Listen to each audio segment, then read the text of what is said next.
நம்மளுடைய finance minister budget தாக்கல் பண்ணாங்கல்ல, அந்த செய்தியிலிருந்து எல்லா செய்தியும் அதில் இருக்குது. இபிஎஸ் பேட்டி கொடுத்துருக்குறாங்க, கனிமொழி அவங்க பேட்டி கொடுத்துருக்காங்க. இப்படி என்டிடிவி எல்லா மாநிலங்களில் இருக்கக்கூடிய பிபிவி ஐபிஎல்லாம் வந்து இன்டர்வியூஸ் எடுத்துருக்குறாங்க.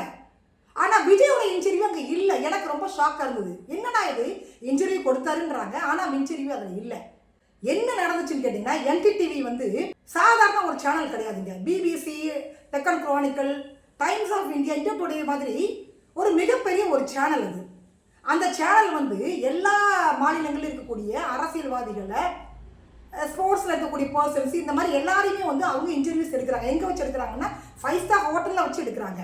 அப்படி விஜய் கிட்ட அப்பாயின்மெண்ட் கேட்டுக்கிறாங்க. விஜய் வந்து கொடுக்கல. எப்போதும் போல் 6 மாத காலம் அவங்க வீட்டு வாசலில் தவம் கடந்து ஒரு அப்பாயின்மெண்ட்டை வாங்கிட்டு இன்டர்வியூ எடுக்கலான்னு போகிறப்ப அவர் சொல்லிட்டாரு, ஆஃப் த ரெக்கார்டு தான் நான் பேசுவேன், இன்டர்வியூலாம் கொடுக்க மாட்டேன், கேமராவை ஆஃப் பண்ணுங்கன்ட்டாரு.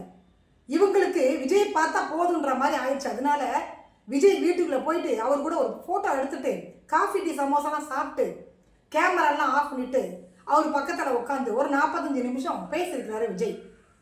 இவங்க கேள்வி கிட்ட அவர் பதில் சொல்லி அப்படிலாம் ஒன்றும் கிடையாது. அவர் மனசில் இருக்கிறத அவர் பேசியிருக்கிறாரு. நான் கிங் மேக்கராக வரலைங்க, நான் முதலமைச்சராக தான் நான் வந்திருக்கிறேன், ஊழலை ஒழிக்க போகிறேன், கரூர் சம்பவம் எதிர்பார்க்கல, ஜனநாயகம்லாம் நான் எதிர்பார்க்கல, அதே மாதிரி என்னோட ரோல் மாடல் வந்து கருணாநிதி தாங்க அப்படின்னு ஒரு 45 நிமிடங்கள் பேசியிருக்கிறாரு. உலக வரலாற்றிலேயே, பத்திரிகை துறை வரலாற்றிலேயே முதல் முறையாக பேட்டி எடுத்தவர் வெளியில் வந்து பேட்டி கொடுத்தது இதுதான் ஃபர்ஸ்ட் டைம்.